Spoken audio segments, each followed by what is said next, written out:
Welcome back to another edition of On the Marquee. I'm your host, John Ballantyne, and I want to thank our sponsors for this edition, Joe and Terry Malis and the Photo Place over in Austin Town. Our guest today has been seen in many shows here at the Playhouse, but she's not one of those actresses that you're going to see constantly and at a great deal of frequency, and we'll talk to her about that. I'd like to welcome Lois Schneider. Lois, good to see you. Well, it's nice to see you, and thank you for the opportunity to talk about the Playhouse. Oh, well, thanks for coming in. How did you first get started in theater, and what brought you to the Playhouse? Well, my husband brought me to the Playhouse before he was my husband. We actually had our first date here. Lynn Nelson was in 1983 doing Streetcar Named Desire. And I had met David at a Christmas caroling group, and we kind of clicked a little bit, and he said, I'm going to a play Saturday night. Do you want to come with me? And at that time, the balcony was used, and we sat upstairs in the balcony because it was a full house, which was wonderful to see. And it was, of course, I was blown away by the performance. I'd done Fiddler on the Roof when I was in high school. I was only in the chorus, of course, because I was actually a very shy person. I was, yeah, that's changed just a little bit. Yes, we grow up, thank God. But yeah, I was very quiet and timid, and of course I wasn't going to try out for a lead, but I was in the chorus of that, and then I love movies, and I watched a lot of, the era of the Money movie with Rich Morgan. Oh yeah. And I grew up with that, and Hush Hush Sweet Charlotte, and all those great things that we used to be exposed to coming home from school. And theater always interested me, and in college I did some readings, but never any plays because it's too many things going on, but anyway, David brought me to the play, and I remember my neighbor, because I was a young girl, that was 20 I think, and my neighbor was like a grandmother to me, and she's like, you have to get dressed up. You can't go to the Youngstown Playhouse. We're going to Strauss's, and she bought me an outfit to wear. I see that like it was yesterday. So it was kind of a neat experience. And then David took me, he's like, well, I can go backstage now, because he knew Lynn, he said, I'll take you backstage. So we went down those rickety steps, I fell. Grace is my middle name. And I fell, and I remember thinking, oh my goodness, I'm really making a great impression on this guy. But we went back, I was fine, of course, we went backstage and we met Lynn, and it was like my first, so this is what the back looks like. And it was a neat experience. Very nice memory for both of us. Okay, now what was your first show in a role here? Oh gosh, Guys and Dolls. Okay. And that was in 1986. And I'd come up with a friend that brought me over, and she'd done a couple plays here. Mary Beth Sackash was her name, and she'd done a couple shows. And she said, "Oh, come and audition." And so I was the. It's kind of fun. I was one of the Salvation Army people, and Bill Fladd, who at the time, Bill Fladd is like a Youngstown. He's somebody. Oh, I believe he was connected to YSU and really was somebody. Well, I just knew him as this guy who couldn't beat the drum. And it was like, Bill, because he was in the band, and it's like, Bill, come on, get some rhythm. And he was just a hoot and a holler, and because he was horrified. And he was a sweetheart, but we had a really good time. But it was weird because it was a big cast, of course, Guys and Dolls. And Dennis Cola, and of course, Adelaide was his current wife, Jennifer, but anyway, one night the lead had come. She wasn't there. They didn't know where she, and this was long before cell phones or anything. It's like time's ticking away. Where's this girl? Where's this girl? And they came to me and said, would you like to do that part tonight? And I was like, oh yeah, and in my naivete, thinking, what would I have gotten myself into? But it was, she did show up very, very late. But you learn things from every show. Like I learned right there, oh my God, you don't be here at 6 o'clock. You're here at 20 to 6. So it's a learning experience, to say the least. Now, I mentioned in the intro that we don't see you on stage all the time. I mean, over the years, there are certain people you see with a great deal of frequency. Right.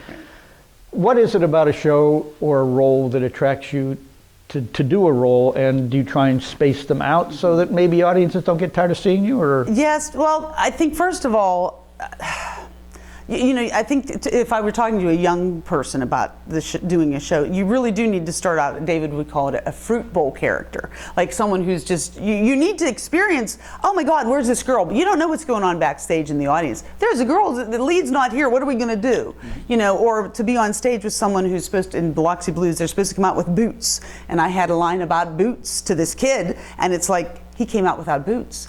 And it was like, that was a realization that, oh, you know, I better not just know my lines, but I better know everybody else's, because I have to be able to save things. And I realized that. But I think starting off with a smaller role, so when I first started, we looked for small, like something like Biloxi Blues, I think I was in 2 scenes. You know, so something that also, Dave and I both were school teachers, and so it was something that during the school year, you know, we didn't really want anything real demanding. Right. It really depended on the part. I've never been somebody who's just going to do a show to just do a show, just to be on stage. I really wanted to enjoy the role that I was doing, and I think sometimes too it depends on who's involved, who's you're going to be working with, because it's such a.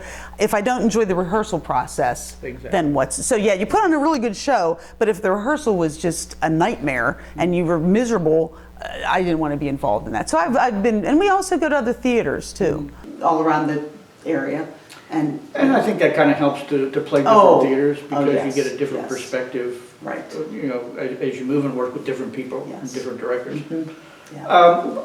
Every interview we've had, and I've asked this question, we've gotten a different answer every time, and they're fun. Yeah. What are some of your favorite backstage stories and stories of doing shows here?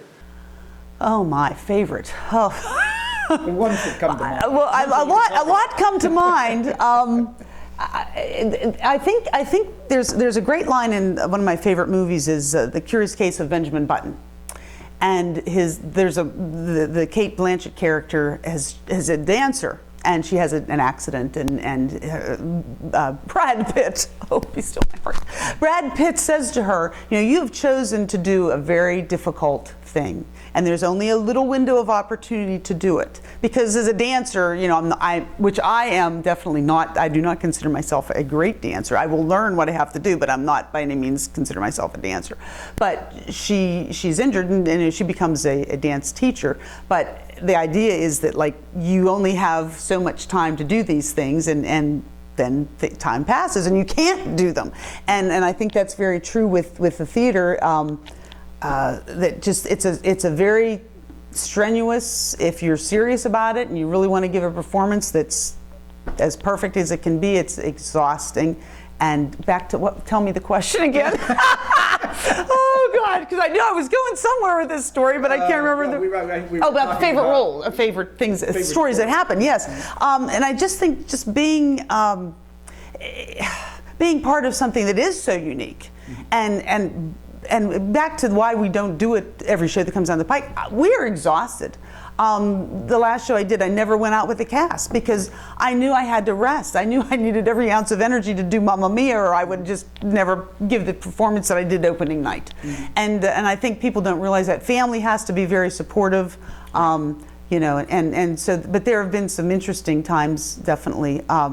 Again, just the learning curve of, you can't just come and say, well, I know those lines, because it's very different when someone's saying them to you in your face, you know. Definitely. Yeah, it really makes a difference, and so. Now, are you a believer in the theater ghost here? I think there are things that we cannot explain. I think there are things in the world that we have no answer to. I've never experienced anything weird like that, but I'm sure that there's something probably to that. I wouldn't be surprised. Yeah, I throw that. I don't ask everybody that question, but every now and then I throw that out because. Well, I think and I also believe very firmly that there is an energy and a spirit in the theater, even when the lights are out. There's just something. I do love it. And Dave and I, like I said, we're active. Remember, we go to see things in Cleveland and Pittsburgh, and it's a wonderful pastime. I can't always perform, but we go to theater when we're not performing, which I think is kind of interesting. Not everybody does that. No, they don't. You know, not everybody does that. They want to be on stage, but they don't want to. You learn so much from seeing something. Yes, you do. You know, and it just Guys and Dolls, for example, in Cleveland, there was one. Every move meant something. She just wasn't filling her arms around. It was because of this and that. You know, it was very specific, and she was phenomenal. But yeah, I think you can learn from seeing a lot of other shows in other places. That's what I tell actors that haven't got a lot of experience that I direct. Watch either film or TV or on stage. Watch and see what actors are doing, because you'll pick up a lot of stuff. Oh, and then you look and think, oh my God, why did I do that? You know, but yeah, but it is, especially now we've transitioned into, you know, you have a video camera in your hip, you know, you pull that phone out and there it is. It's like, whoa, you know, where we didn't have that years and years ago, you know. Now you were here, I think, during a lot of the time. Well, Lynn Nelson, you mentioned Lynn, and she's still active here off and on. But I think you were here during the times like the Vera Friedmans and the Rennie Griffiths and all this. What do you think their involvement and their interest in the Playhouse has meant to this theater? Well, I think obviously it's kept it alive, and that's the other sad part is when you look at the audiences. They tend, you know, you always, I think shows like Glee have really invigorated young people and I want to be on Broadway. Well, that's not really realistic, you know, and I think you're always going to have an element of young people, but your audience, I think, tends to be a little bit more mature and where somebody's got to keep it alive. But I think that it's a beautiful facility. I mean, it has such potential to be knock your socks off, you know.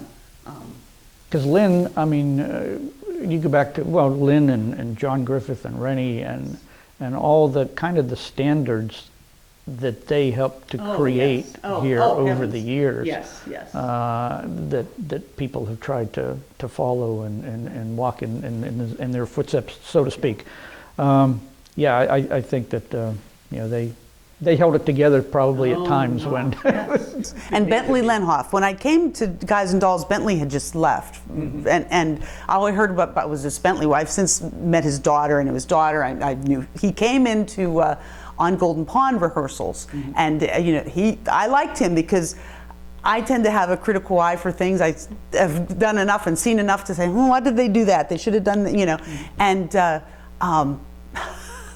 It's just interesting because he really was like, there was a line about somebody being fat. I was Chelsea, and he's like, well, she is fat, you know. Like, oh, thank you, Bentley. Yes, you know. But I always remember. But I thought you need to be told those things. Like, if you're fat, then you better wear something that doesn't make you look fat. You know what I mean? I mean, he was. I appreciated that. And when you talk about the pillars, one of my favorite memories. Back to your other question now. It was The Sound of Music. I was the Baroness, which is a little known part. Again, that was a part. It's like, if I go for Maria, I'm gonna have a lot of competition. The Baroness has great songs, a couple scenes, you know, snap. And I worked with Joe Mineo. Okay. And like I said earlier, I never have considered myself to be a dancer until I was in Joe's arms, because Joe just kind of grabbed me and we danced, and it was like, yes, it was fabulous. He was very secure in what he was doing, and I will always treasure that because he was just outstanding. And he made a non-dancer feel like, you know, Ginger Rogers. It was wonderful. Oh, he was a wonderful performer. And that he doesn't have the time to do it anymore. Yes, and he was one I felt fortunate to work with. Lynn Nelson played my mother in On Golden Pond, so that was that was a nice come full circle kind of thing. And you mentioned Bentley, and we'll get back to Bentley here in a few minutes, but out of all the directors you've worked with, which ones can you think of that really made your job easier as an actress? My husband. Really? Okay. Because even if David is not involved in a show, he'll watch me and he'll be like, Lois, now wait a minute. Think about that. You have to see the wheel. He's always about the audience. You can't just say the lines. You have to see the wheels turning. And he really, even though he's never gotten credit for it, you know, he does, you know, this is not something he's doing, but he would give me a very critical, honest, sometimes I didn't want to hear it, that he really has been a behind the scenes person that people don't really know that, but he's really been very instrumental in forming my acting abilities. I remember I tried out for Crimes of the Heart over in Sharon. Larry Latsko, another pillar. He was auditioning. I'd never really done a play after college, you know. And I would love to see that, because I'm sure I was just so horrible. And I remember, and I knew I was horrible. That was the thing. Like, you know, when they're like, oh, I'm up here with like Maria Ackley, you know, who's wonderful. And I'm thinking, I am not in the league of this is not for me, but I'll try it, you know. And I thought, oh, I was just, and of course I was not cast, and I've since worked with Larry many times. But it's just kind of interesting because he had a good eye, and you have to be tactful as a director to say, nice, but you better stay home, honey, and learn what you're doing. Yeah, exactly. You know. Exactly. You know. I need to take a quick break and thank our sponsors again, Joe and Terry Malis and the Photo Place over in Austintown. Now, we were talking about Bentley. You weren't really here during his big tenure as executive director. I don't know if you did anything here when he returned for that, I think for the year that he was here or not. No. But I'm sure you've probably heard stories about Bentley. I mean, everybody has stories about Bentley. What do you think it was about him that not only served his long tenure here, but also made the Playhouse as successful as it was over the time that he was here? Well, and I've socialized with Bentley, you know, and we laughed about the fat thing, but I think that he just had a true passion for what he was doing, and he took it, as Dave and I both do, took it very seriously. Like when he was involved, this was his life. I mean, I think he really had a desire to put on a product that was as close to say Broadway, because that's over, but it's a very professional theater company. And I think there are many things that it's a difficult thing. You need who does the publicity, who's taking care of that, who's cleaning the place, you know, who's doing all those things and making repairs and seeing that the lobby looks wonderful and all that. It's just he could do it all, and I think that was to his you know, that made his tenure good. But I think that's something too, just that people don't realize, like, you really do put your own life on hold for a couple of months, if you really want to do it well. Now, if you just want to flit in and sing a song and be done, well, that's fine, well and good, but until you're on stage and somebody says the wrong line to you and you're like, it's like somebody kicks you in the gut, like, what do I say next? Oh my God. You know, do you realize how truly difficult this is? And I think Bentley knew how difficult it was. Oh yeah. You know. Yeah, he did. He didn't have a lot of tact, as you said before. Oh, but you know, sometimes he got his point. Yes, and I have to say, sometimes I don't have a lot of tact either. You know, truth be told, because it's just like I take it very seriously, and it's hard to be in a show where you're rehearsing. Where's so and so? Oh well, we're not sure. They're not here tonight. That kind of business. It's like, because I do take it so seriously, and that makes it difficult sometimes. So. Now, the Playhouse has been through many changes over the years, many philosophical things. As each managing director's been here, it's had its ups, it's had its downs. Right. What do you think it is about the Playhouse that keeps it bouncing back after all the problems that have occurred over the last 100 years? I think that there's still a desire to see live. There's nothing like live shows. Unfortunately, I think things like YouTube and all that videos, TV shows, the funniest videos and all, I think people sometimes come just to see if somebody's going to make a mistake. They're waiting for the scenery to fall or whatever. But I think there's just something about a live performance that you just don't get from a movie. Wonderful as movies are, but you just don't get that same feeling. And I think there are enough people that can keep it going, you know, and I bring people to theater all the time. I try to have a circle of diverse friends, and they'll be like, where are you going today? Well, we're going to see you on Golden Pond at the Hopewell. And you want to come? Oh, okay, because they've seen us in things, and so they're more experimental, and when I say something like that, they'll join us, you know. But I think people, it's almost an obligation, I think, of the actors to say, hey, you know, I'm doing a show, come see me, or let's go. It really does bother me that I don't, when I'm in the audience at other playhouses and we have season tickets places, I look around, and now perhaps they're on another night and I can't say that nobody goes, but you really just don't see other actors supporting other actors, and like, you need to do that. Yeah, you do. You know, you really do. And it's and my friends just like, oh, I'm so glad we did that. And thank you. You know, and but it's a unique thing. And you know, when you say theater to some people, it's like, oh, you know, they think they're in for a 5-hour ordeal. Yeah. You know, yeah. So, yeah. You know, yeah. So, if you had to pick one or two things that you would feel the Playhouse benefits the community, what do you think those would be? It's a wonderful place, I think, especially for young people to develop well, like I said, I was a very shy, I mean, almost to the point of backward, I would call myself. When I look back at, I was very, very shy. My mother died when I was 16, and so I kind of had to grow up fast, and I really was quiet, but it really takes you out of your shell. It really makes you, go out of your comfort zone a little bit, and it makes you a more well-rounded person, I would say.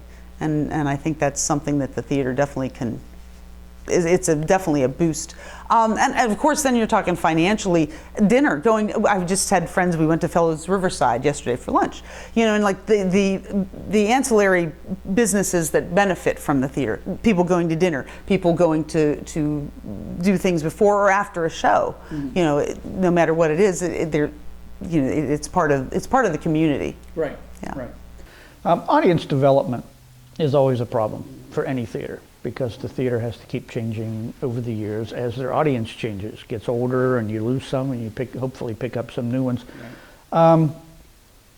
What do you feel the Playhouse is going to need to do as they enter their 100th year to expand their audience, to keep vibrant and to keep going over the next number of years?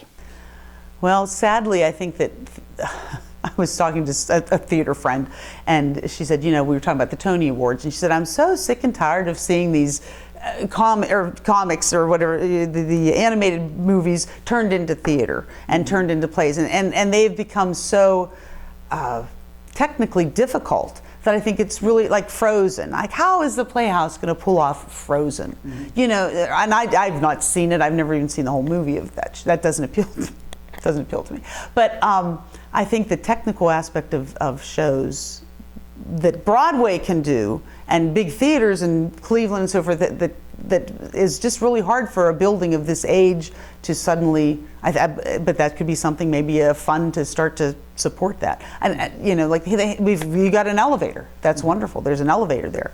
But the seats, we need new seats. I mean, a seat campaign.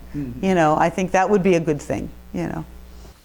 And this you kind of got into, I think, my next question I was going to ask you is, as they head down the road, what do they need to do to kind of prepare for what lies ahead? Because times change fast anymore. It's not like it was back in the 30s and the 40s when everything was pretty constant for a while. Things are changing fast anymore. Technology changes fast. Right. What do they need to do to just keep up with what's going on? Well, I think Funny Girl is a good example. What I call the chestnuts, the classics. Don't forget the classics, because you're exposing young people to them, and of course the older audiences love them because they have grown up with them. But I think the way they streamlined Funny Girl, Our Town is one of my favorite shows, and of course there's no scenery, no sets. It's right. Like Thornton Wilder's classic. But I think almost things have to snap. Things have to move. You may have to look what they're doing with Oklahoma. It's no longer, let's move the farmhouse on and take 5 minutes to move it off, and then move this on. You have to, and I think the audience, if you have a strong cast, the audience doesn't care if there's a horse on stage or a buggy or whatever. But I think streamlining those older musicals, but still keeping those, because those are the shows that a lot of us still would like to do. Exactly. And those are shows that you can't just throw them away because they're old. Well, I think they find new audiences too. So you're not losing audience necessarily with people not coming, the older people not coming. Exactly. You're picking up people who, this is a new show to a lot of people. Right. So, well, Lois, I want to thank you for coming in. It's been a pleasure talking to you and seeing you again. It's been very nice. I appreciate it. Well, thank you very much. Sure. And thank you for joining us, and we will see you again next time on the Marquee. Take care.